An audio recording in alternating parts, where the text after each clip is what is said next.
Bonjour à tous, j'espère que vous allez toutes et tous très bien. Bienvenue à ce nouveau webinaire, donc cette fois-ci encore plus dédié pratique, programmation, sur le même principe que ce qui a été fait la semaine dernière, si certains ont participé. Bonjour Alain. Vous pouvez si vous voulez bien nous indiquer dans le chat de questions si vous nous entendez bien. Vous ne devez pour le moment rien voir, c'est normal. Hop, bon, c'est très bien. Alors, donc vous voyez ça.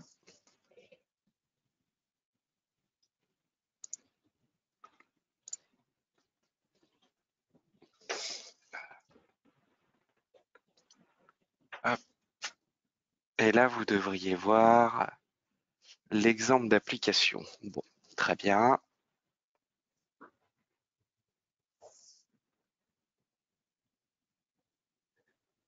Ok, on va attendre une petite minute encore que les gens terminent de se connecter. On est pour le moment rempli à 50%. Donc on va patienter juste une toute petite minute et puis on attaquera. À la fin de de ce webinaire, on ouvrira vos micros si vous voulez. Comme on est entre 30 et 40 inscrits, ça permettra de poser les questions peut-être plus facilement que via le chat. Et ça permet d'avoir une discussion un peu plus ouverte concernant la formation en elle-même.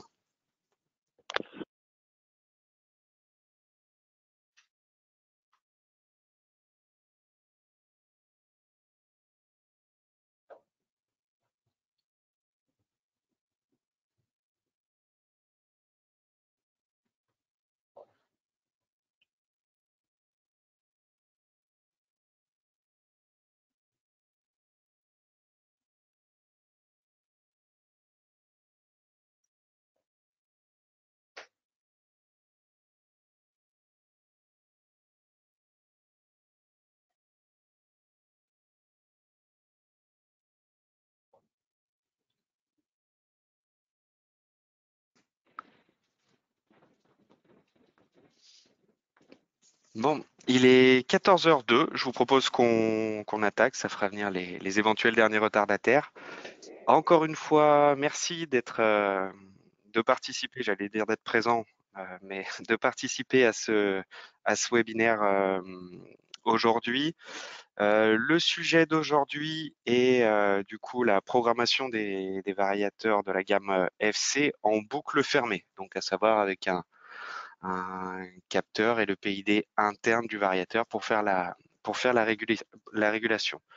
Donc aujourd'hui, votre présentateur, c'est Julien, qui est ingénieur chez nous, qui va vous dispenser pardon, cette formation. Du coup, je vais lui laisser la main pour attaquer.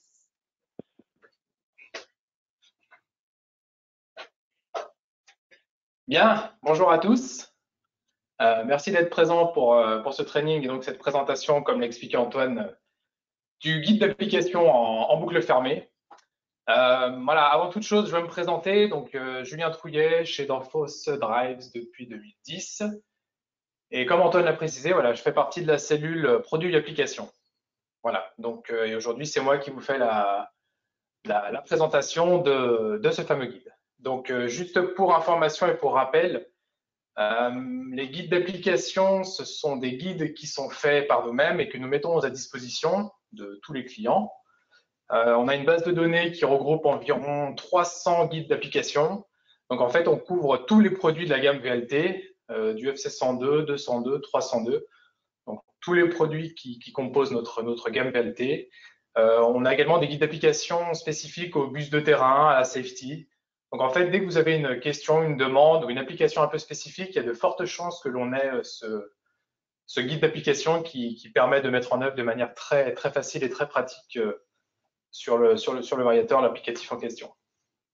Donc aujourd'hui, on va se focaliser sur le FC102 et donc sur un exemple d'application qui aujourd'hui est la boucle fermée.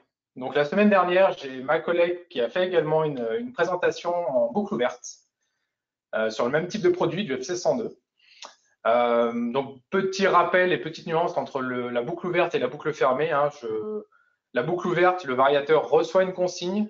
Ça peut être une consigne analogique, ça peut être une consigne provenant d'un bus de terrain, ça peut être des références prédéfinies, peu importe. Il reçoit une consigne et il va directement interpréter cette consigne en vitesse qui va adapter au moteur. Donc il n'y a aucune intelligence qui n'est gérée par le variateur. On reçoit un ordre, on l'exécute. La boucle fermée, on vient prendre de l'intelligence que l'on met dans le variateur. Donc cette fois-ci, on ne reçoit pas une consigne de vitesse, on reçoit plutôt une consigne de process. Donc ça peut être une consigne de pression, une consigne de débit, ça peut être une consigne de température. Tout dépend du process dans lequel vous êtes. Et le variateur doit prendre cette pression en considération ou cette consigne pour ensuite venir piloter le moteur afin de respecter la consigne demandée. Donc en retour, on a un capteur qui est branché sur le variateur et qui permet de vérifier que la pression ou la consigne de débit ou de température demandée est bien respectée. Donc l'intelligence est vraiment gérée par le variateur. On lui demande de maintenir un certain point et il s'assure, lui, en venant piloter la pompe, le ventilateur, de s'assurer que le débit, la pression ou la température est bien maintenue. Voilà, donc l'intelligence dans le variateur. Pour faire un parallèle rapide, on peut prendre le véhicule, la voiture, l'automobile. En boucle ouverte, c'est le conducteur qui vient appuyer plus ou moins sur l'accélérateur, hein, donc pour accélérer le véhicule. En boucle fermée, on peut l'apparenter au régulateur de vitesse. Voilà, on lui demande une consigne, il doit tenir les 100, 110, 130 km/h et c'est directement le régulateur, donc qui est ici l'analogie avec le variateur, qui vient donc piloter le moteur pour maintenir la consigne demandée. Voilà, si on doit faire une analogie, ça peut être celle-ci.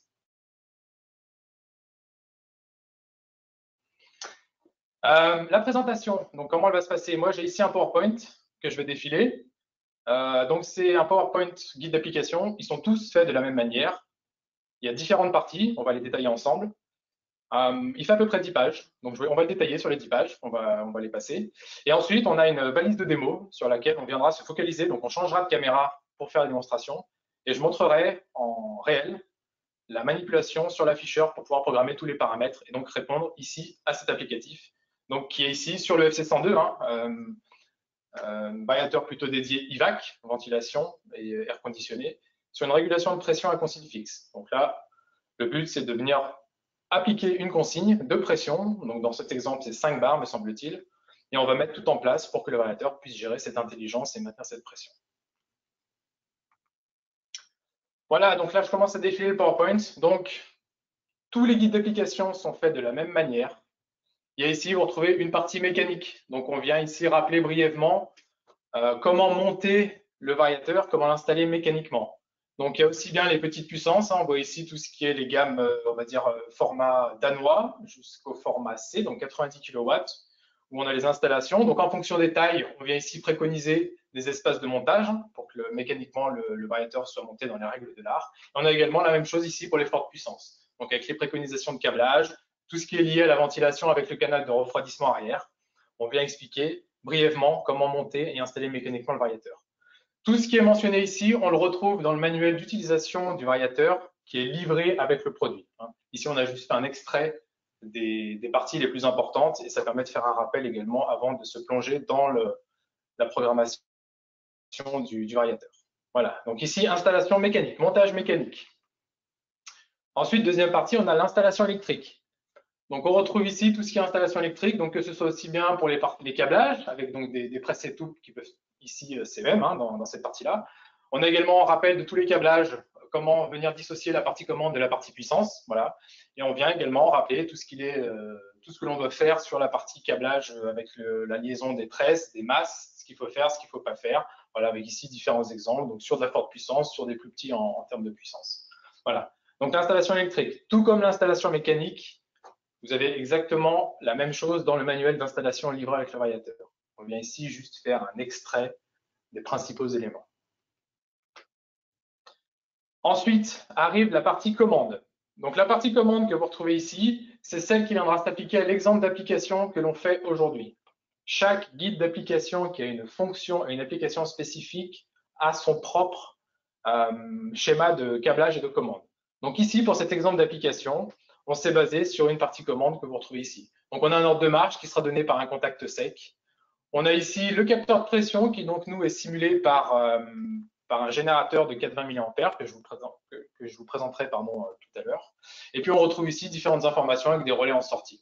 Donc, voilà le câblage pour cet exemple d'application et c'est celui-ci qui sera réalisé sur la maquette que l'on verra tout à l'heure un peu plus tard. Donc, on rappelle également ici voilà, les principaux messages quand on fait de la régulation avec un capteur 420 mA ou 0,10 volts. On explique qu'il y a des commutateurs qui sont placés derrière l'afficheur et qui permettent d'avoir une consigne en 0,10 volts ou en 420 mA. Donc, on vous explique où sont placés les commutateurs et à quelle position il faut la mettre. On a également ici le bornier de la partie de commande qui est représentée avec les différents numéros de bornes que l'on retrouve ici sur notre exemple d'application. Hein. Toutes ces bornes-là, c'est celles qui sont présentes sur le variateur. Et ici, voilà un petit exemple des borniers, comme quoi ce sont des borniers débrochables, donc que l'on peut débrocher pour câbler ou pour changer un variateur de manière très facile. Sur les petites puissances, je rappelle, jusqu'à 7,5 kW sur cette gamme de produits, tous les borniers sont débrochables. Donc, que ce soit la partie commande ou que ce soit la partie puissance. Donc, en termes de maintenance, de SAV, d'échange produit, une fois que le produit est installé, il suffit de venir débrocher la partie commande, la partie puissance, changer l'appareil et rebrocher. Réinjecter le programme, bien évidemment, pour le faire fonctionner. En termes de maintenance, voilà l'intérêt des bornes débrochables jusqu'à 7,5 kW est total.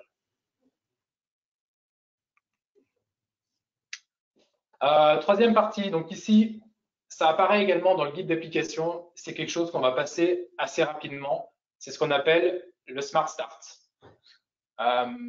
Depuis quelques années maintenant, quand vous démarrez un variateur de fréquence VLT de la gamme Premium, donc FC 102, 202, 302, vous avez un assistant au démarrage qui se met en route et qui démarre. Cet assistant vous pose des questions et en fait vous permet de programmer le variateur au fur et à mesure que vous répondez aux questions. Gros intérêt, c'est que vous n'avez pas rentré dans les menus et que vous répondez directement aux questions. Vous suivez les questions posées. En fonction des réponses, c'est dynamique. Donc, les questions qui sont posées par la suite sont aiguillées. Il y a une arborescence qui est faite, qui vous permet de poser des questions intelligentes, on va dire, par rapport à l'applicatif. Voilà, ça vous permet de programmer. Nous, dans ce cas, on ne va pas s'en servir, puisqu'ici, le but de ces guides d'application, c'est de vous expliquer les paramètres et de vous le rappeler dans un tableau, tous les paramètres à renseigner pour l'applicatif. Donc, les paramètres qui sont donnés dans les guides d'application vont plus loin et sont plus nombreux que ceux qui sont posés dans ici le Smart Start, donc les questions qui vous sont posées. Mais sachez que voilà, pour de l'applicatif très basique avec un démarrage rapide, le Smart Start a tout son intérêt. Voilà, donc là, on vous explique brièvement comment on va de l'un à l'autre. Voilà, bon, appuyez sur le bouton OK, ensuite vous passez aux questions suivantes. Vous avez les flèches haut et bas pour vous balader dans les menus, vous répondez aux questions, vous faites OK. Et au fur et à mesure, à la fin, une fois que tout est fini, il dit que le Smart Start est terminé et que vous pouvez démarrer votre application. Voilà, donc la quatrième partie, c'est comment on accède aux paramètres variateurs. Donc, on vous explique ici le cheminement, comment on se sert de l'afficheur, de la pocket. Vous avez ici les différents éléments qui sont notés. On voit là ici tout ce qui est entré en rouge, c'est les boutons sur lesquels on doit venir appuyer.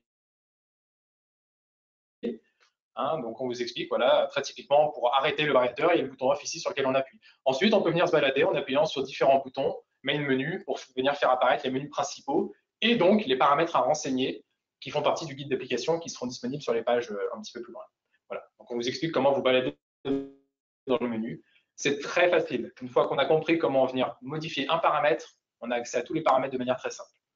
Ça fait partie aussi des avantages de ce type d'écran et d'afficheur, qu'on appelle un afficheur graphique, qui a la grande faculté d'avoir de l'affichage alphanumérique avec un texte clair et précis.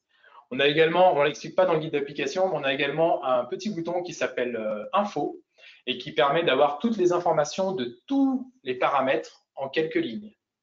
Voilà.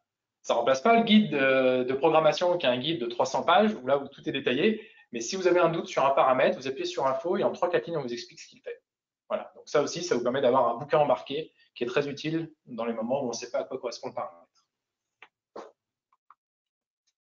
Voilà. Et puis la dernière partie, c'est la partie principale. On retrouve ici la liste des paramètres qui sont donc soit à modifier, soit qui sont déjà configurés, parce que certains correspondent à des valeurs par défaut. Mais on explique quand même les paramètres et surtout à quoi ils servent.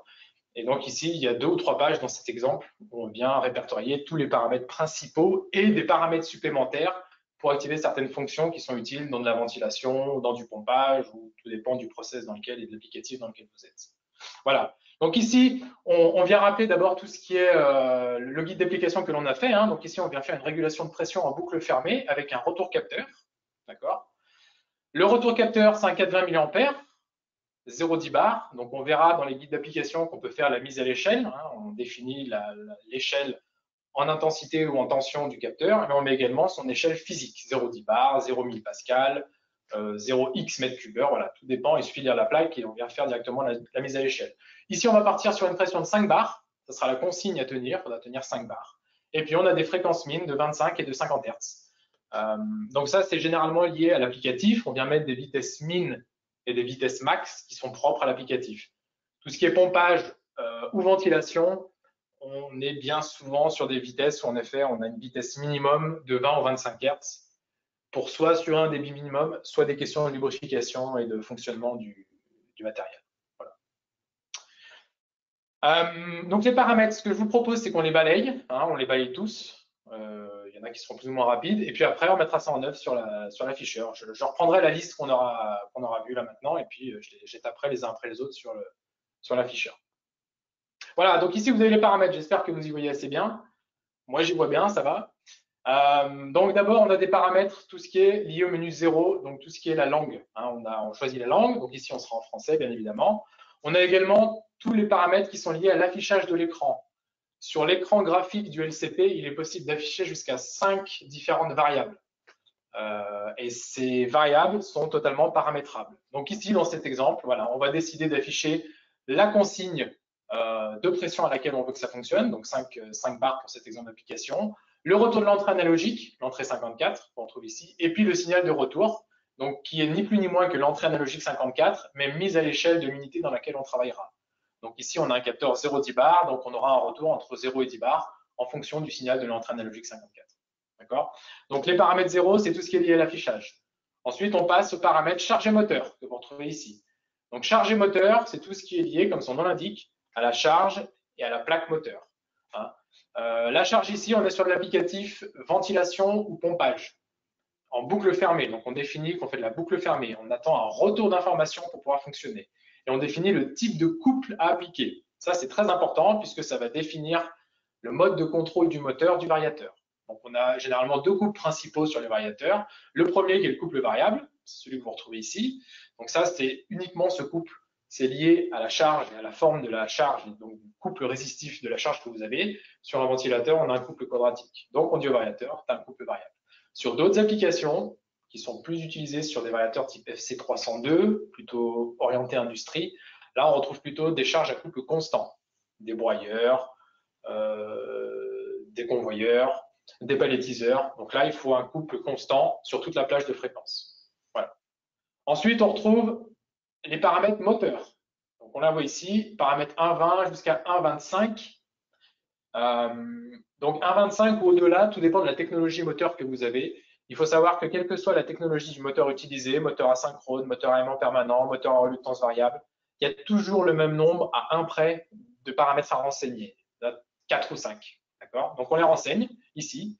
Et sur du moteur asynchrone, il ne faut pas se poser beaucoup de questions. Vous prenez la plaque du moteur, vous lisez les éléments tels quels et vous le renseignez tel quel. Il ne faut pas chercher à mettre une autre valeur, sinon le variateur peut être perdu. Je dis ça particulièrement pour la vitesse. On parle souvent de moteur 1500 tours, 3000 tours. On ne rentre pas 1500, on ne rentre pas 3000. On rentre la valeur exacte. Donc 2830, 1460. Voilà. On ne se pose pas de questions, on rentre la plaque et c'est fini. Donc tout ça sont les paramètres liés à la plaque. Vous les avez ici. Voilà, c'est ce qu'on met ici à chaque fois dans les commentaires, voir la plaque pour renseigner ces paramètres. Très important à faire. C'est ce qui va déterminer le bon pilotage du moteur derrière. Donc je continue. Ici, on est sur un applicatif boucle fermée. Donc boucle fermée, on a également des paramètres liés à la boucle fermée, qui sont ici les paramètres 20. On les retrouve ici. Donc dans ces paramètres, on peut définir l'unité dans laquelle on travaille. Ici, on va dire qu'on travaille en bar. C'est le retour de capteur de pression en bar. On vient définir la plage de mon capteur sur laquelle je vais travailler. 0 bar, 10 bars. C'est également la plage de mon capteur. Voilà, c'est la plage de travail sur laquelle je serai. On vient définir la consigne à laquelle je viens de travailler, 5 bars. Le paramètre 20-21, c'est quelle consigne je dois tenir. Ici, on a décidé de partir sur une consigne fixe. On peut très bien partir sur une consigne variable. Ça peut être une entrée analogique, un 0,10 volts ou n'importe quel autre moyen qui me donne la consigne à suivre. Nous, dans notre exemple, c'est une consigne fixe, 5 bars ici. Et on vient ici également déterminer la vitesse minimum de démarrage du PID. Donc le PID, c'est la régulation. À partir de quelle vitesse je vais venir commencer à réguler. Alors, pourquoi on met ici 25? Puisqu'on a décidé de faire fonctionner ici, le ventilateur ne tourne pas en dessous de 25 Hz. D'accord? Quand on donne un ordre de marche, on vient faire une rampe jusqu'à 25, et une fois 25 Hz, on vient commencer à réguler. Donc moi, je peux dire à mon régulateur ici de PID, le régulateur de pression, tu commences à travailler uniquement à partir de 25 Hz. Parce qu'entre 0 et 25, j'accélère et je ne travaille pas. Donc ça permet de gagner un peu de temps et de réguler uniquement sur la plage de fréquence pour laquelle l'application est faite. Voilà, on retrouve ensuite, encore une fois, des mises à l'échelle. Donc il y a différents types de mises à l'échelle. Il y a la mise à l'échelle du capteur, il y a la mise à l'échelle des références min et max, il y a la mise à l'échelle en effet du retour que l'on a ici mentionné en 0,10 bar. En fonction des variateurs, il y a plus ou moins d'endroits où on doit mettre à chaque fois les mêmes valeurs, puisque bien souvent les mises à l'échelle du capteur correspondent également aux plages de référence sur lesquelles on travaille. Mais voilà, on peut très bien imaginer avoir une plage de capteur différente de la plage de référence sur laquelle on travaille. C'est pour ça qu'il y a toutes ces possibilités de renseigner différentes valeurs, qui ici dans cet exemple, on mettra tout le monde à l'identique. Voilà. Donc là, on retrouve encore une fois mes 0,10 bars, ref min, ref max. Ici, j'ai également les sources de référence. Donc ma consigne, d'où vient-elle? On a vu précédemment que ma consigne était ici écrite en dur, 5 bars. Donc toutes mes autres références qui, par défaut, sur les variateurs VLT, viennent lire mon entrée analogique, je viens ici la désactiver. Je ne veux pas que mon entrée analogique vienne interférer avec la consigne de pression que je lui ai renseignée. Voilà. Donc je viens ici désactiver. Parce que par défaut, j'ai mon entrée analogique 53 qui est programmée. C'est comme ça, historiquement, sur tous les variateurs d'Enfos. Je viens ici régler mes rampes d'accélération et de décélération. Donc 20 secondes, 20 secondes d'accel, 20 secondes de décélération. Donc ça, c'est le temps que met le variateur pour aller, le moteur, de 0 à 50 Hz. Donc sur des applicatifs type pompe ou ventilateur, comme ce sont des charges très inertielles, centrifuges, il faut généralement un peu de temps pour monter en vitesse. On ne peut pas monter rapidement en vitesse au vu des inerties du système.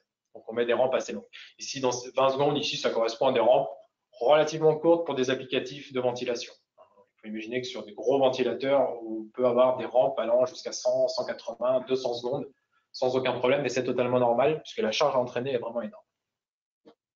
Voilà, et puis là, encore une fois, je viens déterminer mes limites moteurs. Donc 25-50 Hz, c'est les limites dont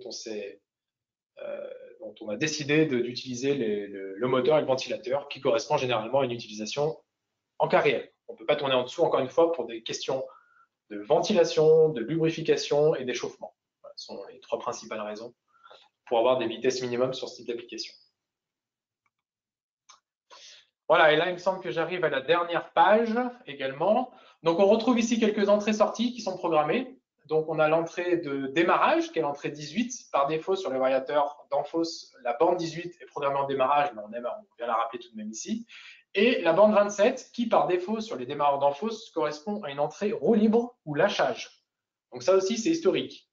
Roue libre lâchage, ça veut dire que si je n'alimente pas cette entrée digitale, ma charge est lâchée en roue libre. Donc, elle ne démarre pas, ou alors, si elle est en train de tourner, on la lâche et elle continue sur son inertie. Voilà. Donc ici, on a désactivé cette fonction parce qu'on décide de ne pas s'en servir pour cet exemple d'application. On peut très bien imaginer la conserver. Sur de la ventilation, c'est pas non plus inintéressant de la laisser, même bien souvent de la laisser. Ponter avec l'ordre de marche. Comme ça, dès que j'enlève l'ordre de marche, je viens lâcher ici mon moteur qui lui part en roue libre. Donc sur de la ventilation ou des charges qui ont des grosses inerties, ça peut être intéressant plutôt que de chercher à la freiner en utilisant une rampe contrôlée de décélération. Voilà. Mais bon, ça après c'est propre à chacun et chaque applicatif a ses intérêts et inconvénients.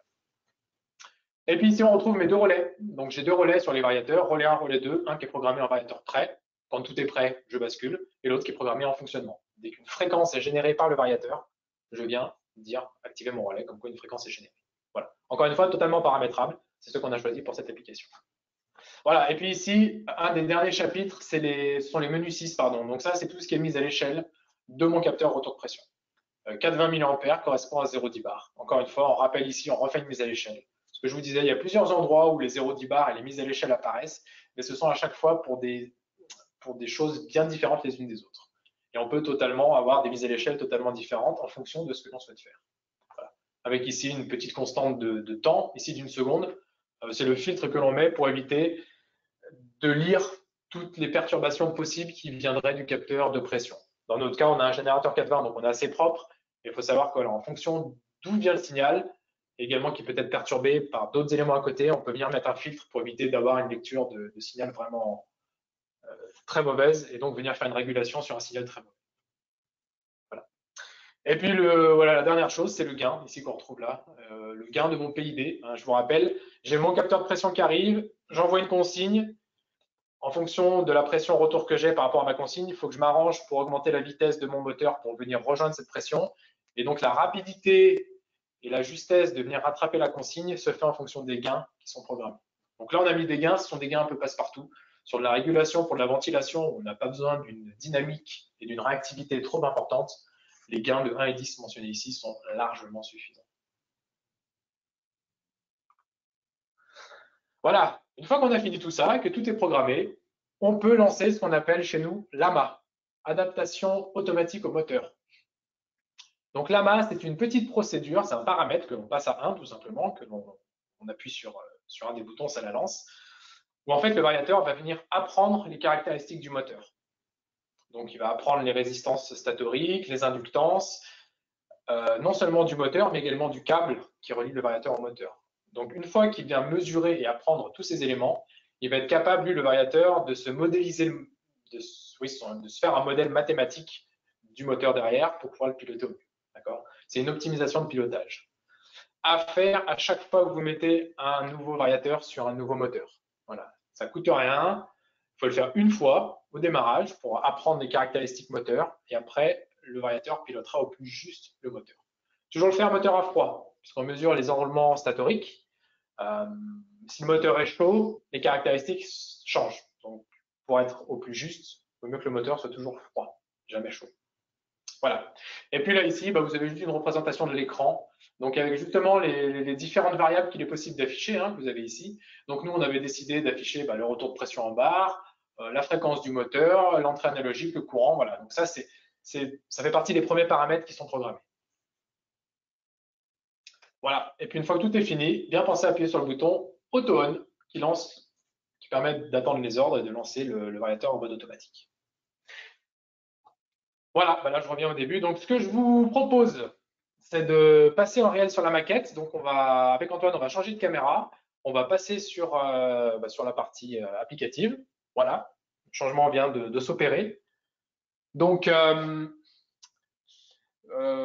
voici en fait la partie sur laquelle ce sont des balises de démonstration sur lesquelles on vient donner des formations ou alors faire des présentations ici en WebEx. Donc la valise, c'est pas présenter la valise, mais rapidement. Donc on a ici des générateurs, un générateur de 420 mAh, un générateur 0,10 volts.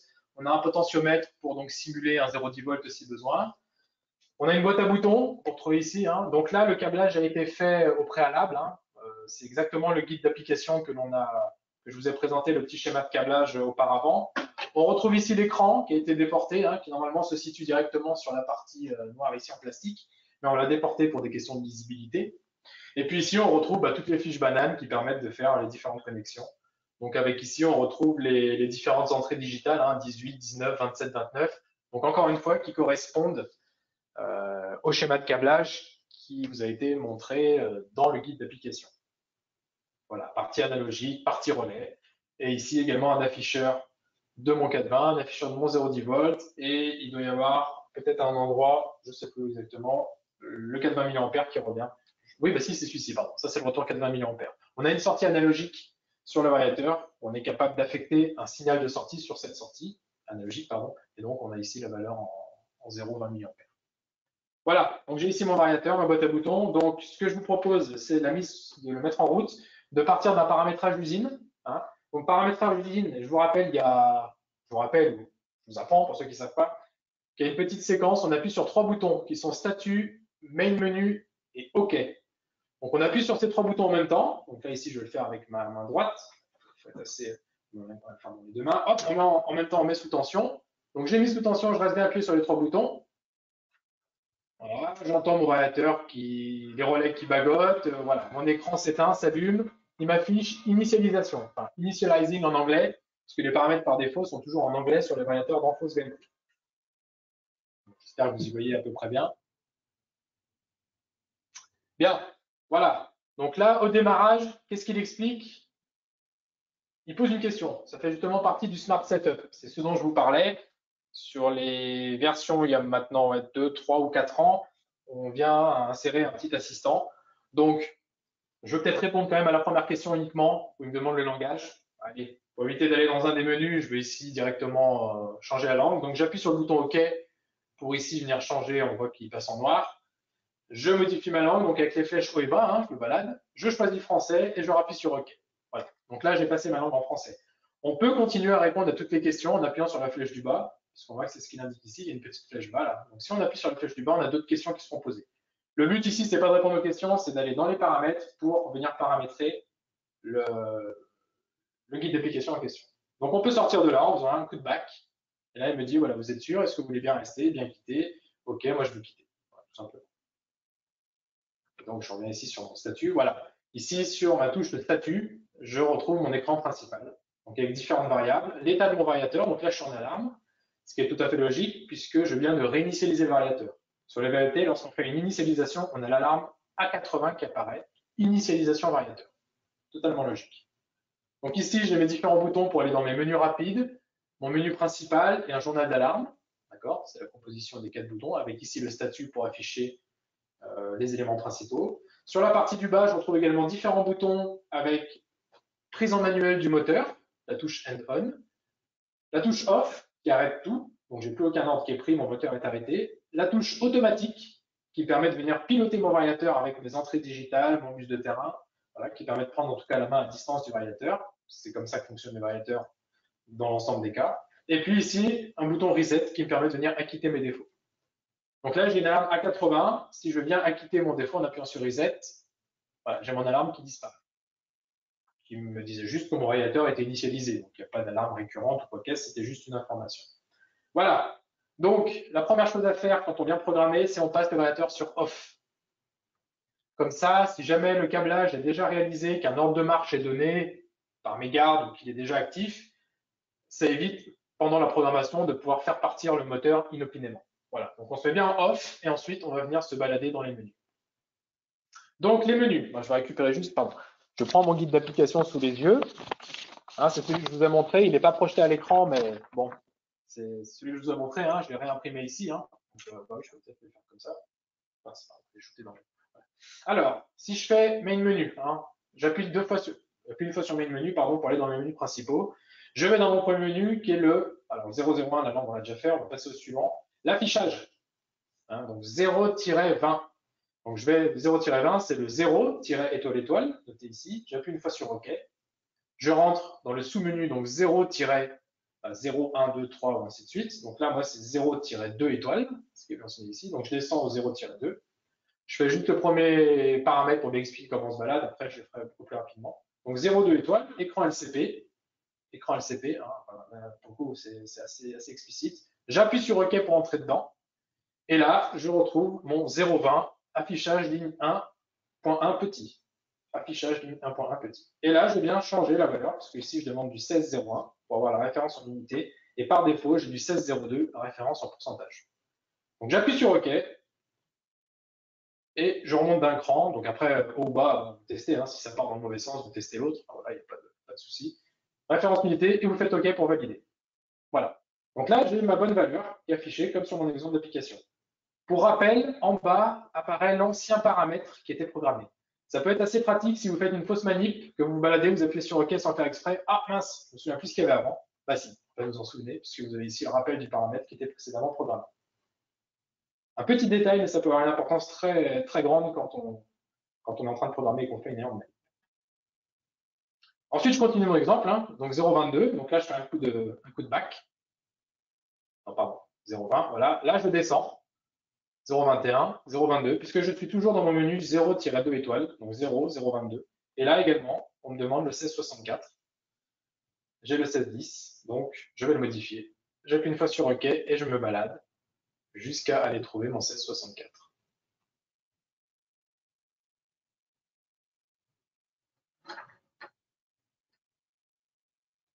Et une fois la 16-64 trouvée, je valide sur mon entrée analogique 54. Voilà. Encore une fois, j'ai ici mon ancienne valeur qui apparaît. Voilà, je continue sur mon 0,24. Signal de retour en unité, 16,52. Une fois OK, tac, tac, tac, je me balade, tac, tac, tac, tac, tac, tac. Je vais jusqu'au 16,52. Voilà, ici 16,52. OK.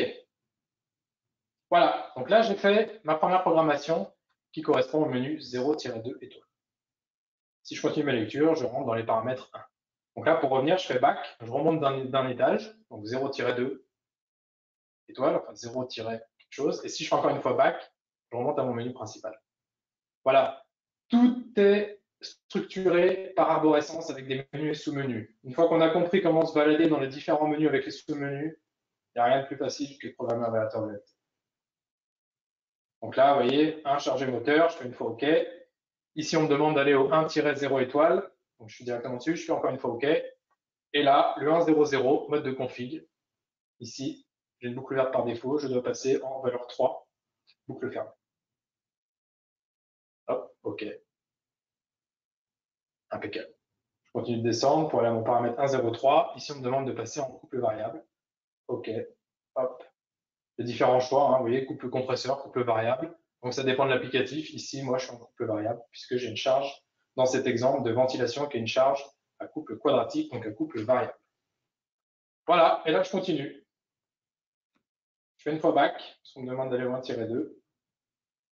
1-2 étoiles. Donc, ça, ce sont mes paramètres moteurs. 1,20, 1,22, 1,23, 1,24, 1,25. Très important. Encore une fois, pas de questions à se poser sur les moteurs. Donc moi ici, sur cette petite maquette, je vais voir si je peux peut-être vous le montrer, si je déplace ça. Voilà, derrière, j'ai un petit moteur avec une plaque à borne transparente. Hein. Et puis on a ici relevé et réinscrit tous les paramètres liés au moteur. Donc il suffit de lire, c'est la plaque moteur, telle qu'elle. Hein. Donc, plaque moteur ici, je lis. Donc j'ai un 0,25 kW. Ok, je suis bon. Au 1,22, je suis ici en 230 volts. J'ai une valise ici en tri 230 avec un moteur en tri 230. Donc je suis en 230. Bien souvent, vous avez des alimentations en tri 400. Donc il y aura 400 volts à appliquer. Je continue à 23 la fréquence moteur, 50 Hz. C'est également la fréquence notée sur la plaque de mon moteur. Je continue le courant moteur. Donc le courant moteur, là, celui-ci, j'ai un moteur de 1,18 ampères. Donc, par défaut, j'ai un 39. Je viens modifier. Donc ici, avec ma flèche droite et gauche, je peux modifier chaque digit les uns après les autres. Hein, voilà. Donc là, pour aller au 1,18, vous faites le plus rapide, ou alors vous faites tout défiler, ou alors vous modifiez digit par digit. Hein, c'est au choix. Donc 1,18 ampères, là je suis bon. Et enfin, je continue de descendre. Ici, ma vitesse moteur, 1,25, pardon, en tours par minute. C'est ici un moteur 2830. Donc je rentre 2830. 2800, 1, 2, 3, 30. Voilà. Donc là, je viens de faire ma page avec les premiers paramètres. Hop, la page suivante, je tourne. Paramètre 20, donc je continue. Back, back pour revenir ici au menu principal. Je descends au menu 20. Tac, tac, avec mes flèches. Tac, tac, tac, tac, tac. Voilà. Menu 20 ici. Boucle fermée variateur. Boucle fermée variateur. 20-0 étoile, signal de retour. Je rentre. Et là, je descends au 20-12. Unité, référence, retour. Et après, je remets 23, 20-14. Donc 20-12, on parle en barre. Gros avantage également de la boucle fermée sur les variateurs VLT, c'est qu'on parle dans l'unité dans laquelle on travaille. On ne parle pas en pourcent, on peut directement parler dans l'unité. Ce qui est beaucoup plus parlant pour l'utilisateur derrière, qui est directement derrière son écran et sur l'affichage. Donc là, 71, ici, barre. Hop, OK. 20-13, 20-14, 0,10 bar. Donc à partir du moment où je choisis barre au 71, j'ai directement la valeur qui viendra s'afficher, l'unité dans laquelle on parle. Donc 0 bar 13, et maximum c'est pas 100, mais c'est 10.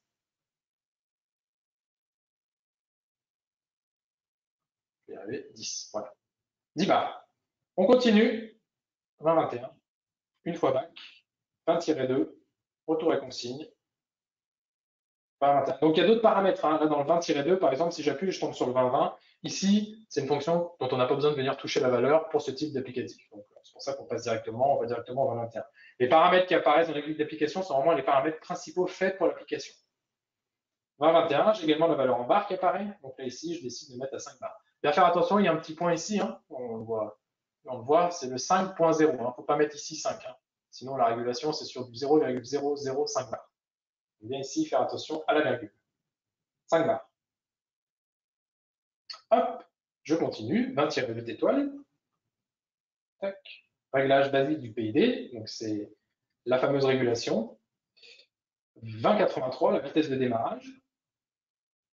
Donc, qui par défaut est à 0. Encore une fois ici, on permet de dire au régulateur de process de ne commencer à travailler qu'à partir de 25 Hz, puisque de toute façon, ma plage de vitesse, c'est 25-50.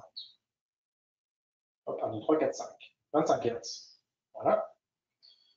Je refais d'une fois back. Alors, soit vous pouvez faire back pour revenir jusqu'au menu principal, soit vous faites 2 fois main menu. Si vous faites 2 fois main menu, vous apparaissez directement sur le menu principal. C'est au choix. Et donc là, je vais sur mes rampes. 3 références et rampes. 3-0 étoile, limite de référence, le premier. 3-02, donc ma limite basse, référence basse, c'est 0 bar. Ma référence max, c'est 10 bars. Vous voyez ici, par défaut, c'est 50. Je viens diminuer pour entrer 10 bars. Voilà. On vous met également dans les commentaires à quoi ça correspond. Donc, plage minimum du capteur, idem aux paramètres 624 et 23. Donc, ce sont des paramètres que l'on a programmés ici. Et le 624, c'est celui qui arrivera un petit peu plus loin. Voilà, vous avez à chaque fois des petites explications si besoin. Hop, je reviens, 3-1 consigne, source de référence 3.15, je descends 3.15. Donc là, l'entrée à 53, ce que je vous expliquais. Par défaut, on a toujours une entrée analogique qui est programmée en consigne de vitesse ou de process. Ici, on la désactive puisque nous, on met une consigne en dur de 5 bars. Et on ne veut pas qu'il y ait une entrée analogique qui vienne nous perturber. Donc, on désactive, pas de fonction. Mes rampes, une fois back, rampe 1. Donc 3,41, 3,42, 20 secondes. Ici, je suis à 10, je monte à 20. Et hop, 3,42, je suis directement à 20 secondes, là, je suis bon. Mes limites et avertissements, 4,12 et 4,14. Back, 4. Limite moteur. Donc ici, le moteur tourne dans les deux directions. Bon, nous, pour notre ventilation, on ne donnerait qu'un ordre de marge dans un sens. Limite basse, 25 Hz. 5. Limite basse en moteur, en Hz, 25. Et ma limite haute, 4,14, qui elle est à 50 Hz. Là, on est bon. Hop. Et ma dernière page ici, je vais sur mes menus 5, qui correspondent à mes entrées-sorties digitales. 5-1, étoile, entrée. 5-10, menu 18, démarrage, on est bon. 5-11, pas besoin d'y toucher. 5-12, ici, je suis en lâchage, ce que j'expliquais, hein, c'est de la roue libre, donc on le désactive. OK. 2 fois flèche du bas, inactif. OK. Voilà. Back, pour aller cette fois sur ma programmation de relais. 5-4, relais 1, relais 2, je le retrouve ici. Donc je fais mon relais 1, qui lui doit être programmé en var prêt en contrôle à distance. Donc soit vous vous fiez au texte, hein, soit vous vous fiez au numéro qu'on vous fait apparaître ici. Hein, c'est tout aussi rapide. 3. Voilà. Et puis, pardon, back, relais 2, je viens le programmer en fonctionne, c'est déjà fait. Une fois back, j'arrive sur mon menu 6, plusieurs fois back, on vient jusqu'au principal. 6, entrée-sortie analogique. Donc, je descends à mes entrées-sorties analogiques 54, hein, 6-2 étoiles. Je vais noter ici. 6,22, 4 mA, impeccable. 6,23, 20 mA, c'est l'échelle, c'est le signal de mon capteur, 4,20 mA, c'est ce qu'on rencontre dans la principale majorité des cas. Et puis ma mise à l'échelle, 4,20 mA correspond à 0, 10 bars. 6,25, 0,100 que je transforme en 0,10. Voilà, je suis à 10 ici. Et puis la constante, encore une fois, la constante qui par défaut est à 5 millisecondes. On peut se permettre de mettre une tempo à 1 seconde, hein, voilà, on filtre beaucoup, mais sachez que voilà, c'est assez utile pour, encore une fois, venir supprimer tout le bruit qui peut être apparent sur les signaux 420 mA. Ah, 626, on est bien. Et puis l'optimisation du régulateur PID pour mes deux derniers paramètres. 2 fois main menu, Menu 20, donc je pars d'en bas pour aller plus vite. 20-9, pareil, je peux directement partir du bas, hein, ça tourne, hop, je remonte au 20-9, contrôleur PID, OK, 20-93, je suis à 0,5, donc pour rendre le régulateur un petit peu plus réactif, je peux augmenter le gain proportionnel, et puis par contre, ouais, l'intégrale, là, il est vraiment très très mou, on le met à 10 secondes. Voilà, pour rendre un petit peu moins mou. Donc là, c'est du P et du I, hein, temps intégral, et l'autre, c'était du gain proportionnel. Bon, voilà. Donc ça, après, en fonction des applicatifs, vous pouvez jouer un peu sur les régulateurs, sachant encore une fois que les paramètres, même les paramètres par défaut, tous ces paramètres-là, sont dans 99% des cas suffisants. On n'a pas besoin d'une régulation à réagir. On est quand même sur des applications avec des inerties et des temps de process assez importants. Voilà, donc ça, c'est terminé. Hop, ici, on revient derrière. Adaptation automatique au moteur. Donc, c'est pareil, c'est un des paramètres, hein, qui fait partie du CE1-29, celui qu'on est là. Hop, 1-2.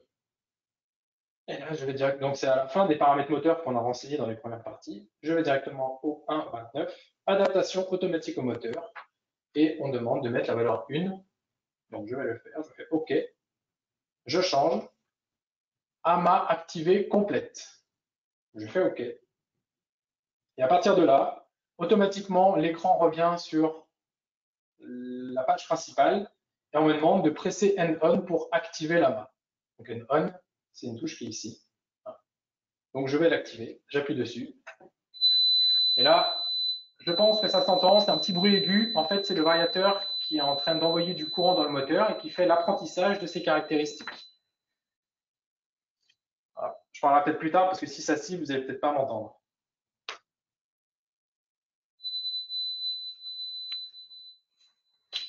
On m'entend quand même? On t'entend. On entend siffler, mais on t'entend. D'accord. Ok, donc bon, juste pour info, voilà, c'est une AMA, donc en fait c'est un algorithme, hein, dans le variateur qui a différentes étapes, c'est totalement interne au variateur, il n'y a aucun mouvement du moteur, tout est fait en statique, l'arbre ne tourne pas, donc sachez que c'est quelque chose qui peut être fait même si vous êtes accouplé à la charge, hein, il n'y a pas besoin de désaccoupler, accouplé ou désaccouplé, il y aura le même résultat, on vient juste mesurer les résistances du stator et les inductances également. En fonction des technologies, on vient également mesurer des forces contre-électromotrices si c'est des moteurs à aimant permanent. Bon, voilà, il y a différentes mesures qui sont faites pour ensuite venir piloter au mieux le moteur. Il faut la faire. Il ne faut pas se poser de questions, on l'a fait. La première fois, après, c'est fini. Voilà. Et quand il a terminé, donc sur des petits moteurs, ça prend voilà, 1 minute. Sachez que sur des gros moteurs, ça peut prendre jusqu'à 5 minutes, hein, 4-5 minutes. Donc, voilà. Et une fois que c'est terminé, presque OK pour arrêter là-bas. C'est-à-dire que tout est bon. Je le mets ici, AMA est OK. Hop, j'appuie sur OK. Et là, je me retrouve avec un affichage où ici, je peux venir, c'est quand on est en mode manuel. Dès qu'on finit la maille, il se remet en mode manuel. Et si je repasse en mode automatique, ici en mode auto, je reviens afficher mes 5 fameuses variables qui ont été programmées. Donc, la consigne 5 bars, c'est ce que je veux qu'ils tiennent, qu'ils maintiennent, qu'ils m'assurent comme pression. Le courant moteur. Ici, j'ai mon entrée analogique 54. Donc, mon entrée analogique 54, c'est mon générateur de 420 que j'ai ici. Donc, si je viens le bouger, j'ai directement, vous voyez, j'ai aussi ma petite jauge qui vient également lire ce signal. Et j'ai également l'info qui s'affiche tout en haut. Voilà. De la même manière, j'ai ici ma mise à l'échelle du capteur.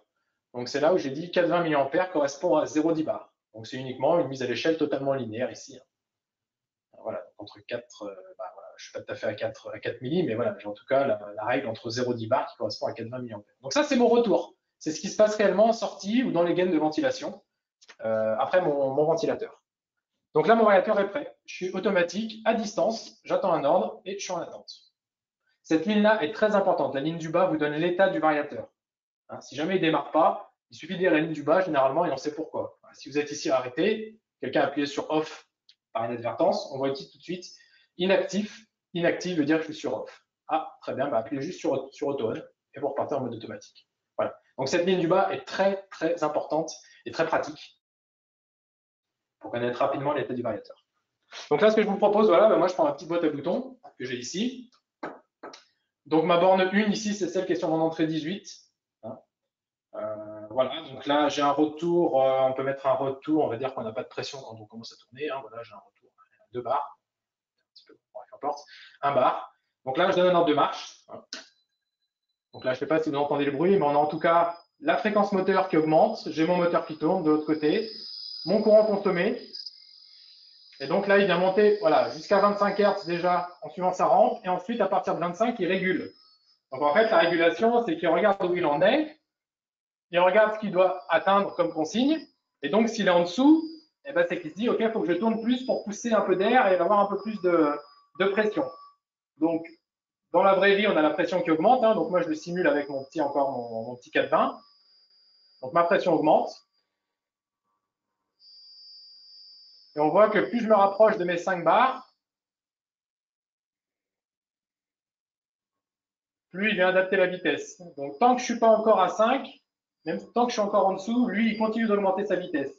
Mais forcément, entre 4.9 et 5, j'ai très peu d'écart, donc lui, il va augmenter sa vitesse très lentement. C'est là où les gains de mon PID sont importants et ils ont un intérêt.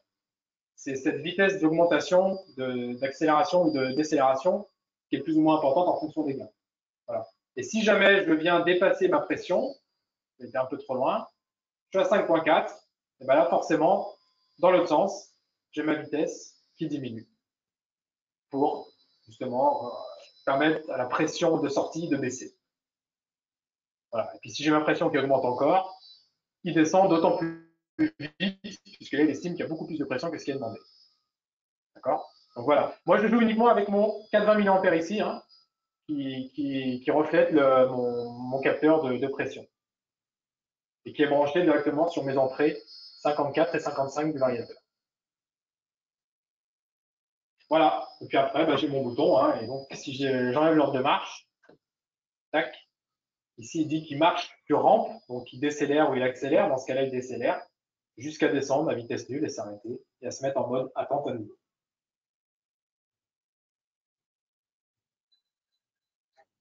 Voilà. Donc là, en mode attente. Voilà. Que vous dire de plus? Les alarmes, la gestion des alarmes peut-être. Sur ce modèle-là, on a un arrêt d'urgence que j'ai branché ici sur la borne numéro 8.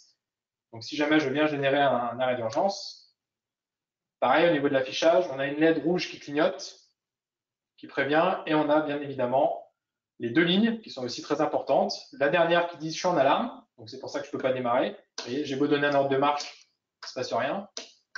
Et la ligne du dessus qui me dit surtout quel est le type d'alarme. Très utile. Arrêt sécurité. C'est normal, je viens d'ouvrir mon entrée STO, mon entrée sécurisée. Donc je la referme, hein, mon bouton coup de poing, je l'ai relâché, ou j'ai fermé ma porte de carter. Hop, je remets du 24 volts ici. Bien penser à quitter l'alarme. Il y a possibilité de mettre des acquittements automatiques, ou alors il faut faire un acquittement manuel, soit par le bouton reset, soit prévoir une entrée digitale libre en mode acquittement. Quelque chose qui aurait pu être prévu, qui n'a pas été fait dans cet exemple d'application. Ici, je reset, mon alarme s'acquitte et je peux repartir. Voilà. Voilà, pour ma part, la description du guide d'application. Je pense que voilà, pour moi ici, on revoit les retours des relais également. Hein. C'est vrai que je ne vous ai pas montré, mais si je génère une alarme, forcément, j'ai mes relais qui étaient programmés en fonction et variateurs près qui s'éteignent. Voilà, donc après, j'ai l'image de mes relais qui a été bien évidemment câblée aussi sur cette platine. Voilà, écoutez, pour moi, j'en ai terminé de l'explication et de la présentation du guide d'application. Merci beaucoup, Julien. Plaisir. On a une question concernant le sens du PID, normal ou inverse, qui se trouve dans quel paramètre? Oui, c'est une excellente question. En effet, on passe devant, donc c'est les paramètres 20, ça fait partie des paramètres 20. Pardon, 21, 20. Il me semble que c'est le 20 90. 81, je crois. 81, bien vu. C'est ça, contrôle normal ou inversé. Donc ça, c'est le sens de régulation du PID. Donc en fait, ça permet de définir dans quel sens vient interagir mon PID. Ici, j'étais dans un sens normal, ce qui veut dire que si mon retour est inférieur à ma consigne, si j'ai 2 bars à l'environnement de 5, j'accélère mon variateur. Il y a certains process où c'est l'inverse. J'ai besoin, c'est généralement lié à de la température par exemple, sur la régulation de température, si j'ai une consigne de 20 degrés et que mon retour est de 10 degrés, Dans ce cas-là, je ne dois pas accélérer, mais je dois plutôt ralentir, hein, tout ce qui est pour type évaporateur ou des régulations. Donc c'est uniquement la différence, si elle est positive, j'accélère ou je décélère. Voilà, je régule dans un sens ou dans l'autre. C'est ça le normal ou inversé du PID. Merci. Alors, est-il possible de faire de l'auto-tuning? Qu'est-ce que vous entendez par auto-tuning? On peut ouvrir votre micro hein, si vous le souhaitez.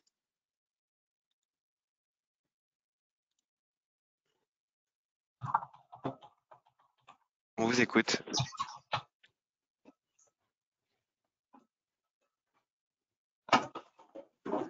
Oui, alors bonjour, je voulais juste savoir si c'est possible de déterminer automatiquement les paramètres P, I et D. Il y a certains variateurs qui intègrent une fonction auto-tuning, donc ils déterminent automatiquement ces valeurs de proportionnelles, intégrales et dérivatives.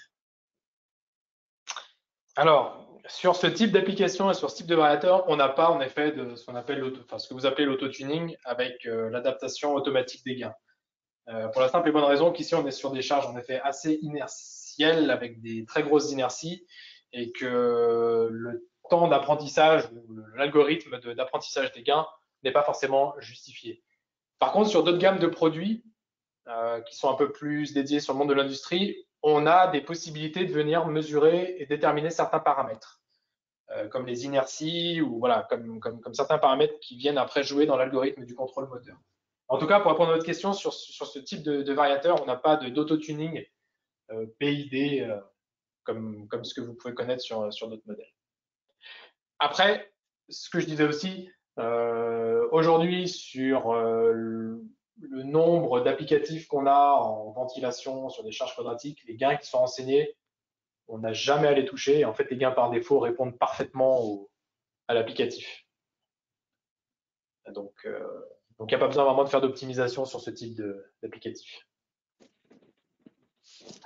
Ok, merci. Est-ce que vous avez d'autres questions? Profitez-en,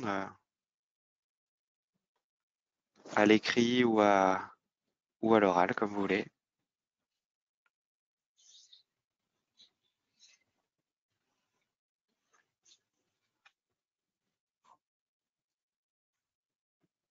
Comme d'habitude, si toutefois ces questions venaient à arriver après notre session, n'hésitez pas à nous les faire parvenir par mail si vous le souhaitez. On y répondra avec grand plaisir.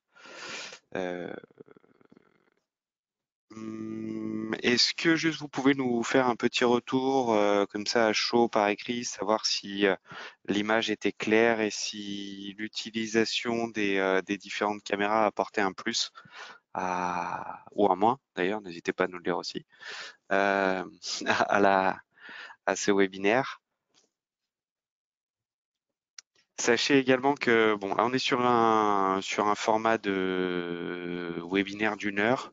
On a tout à fait la possibilité de faire ces formations à distance sur des temps un petit peu plus longs, avec 1 ou 2 ou 3 personnes à distance. Les valises de formation que vous avez pu voir là durant que vous voyez toujours à l'écran d'ailleurs, on peut les envoyer avec des webcams et on peut faire ce type de formation à distance pour limiter les frais de déplacement et en espérant bien sûr qu'en 2021 on sera sorti de cette petite crise sanitaire, disons. Donc voilà, mais quand bien même, on aurait la possibilité toujours de proposer ces formations à distance. Encore une fois, pour les gens qui sont pas à côté de Lyon ou à côté de la région parisienne, qui n'ont pas forcément le temps de se déplacer, on peut organiser des formations plus longues sur le sujet de votre choix de ce type-là. Bon, alors j'ai eu un seul retour qui est bon en tout cas, merci. J'espère que pour les autres ça a été quand même que ça a fonctionné déjà dans un premier temps et que ça vous a été utile aussi. Donc voilà. S'il n'y a pas d'autres questions, d'autres commentaires, on va clore cette session. Encore une fois, on renouvelle notre disponibilité pour toute question ou commentaire qui viendrait après. D'ici là, passez un bon week-end, de très bonnes fêtes et on espère vous revoir en vrai, en présentiel en 2021 et tous très bien portants. Donc voilà. Encore merci à vous de votre présence et à très bientôt. Merci, au revoir.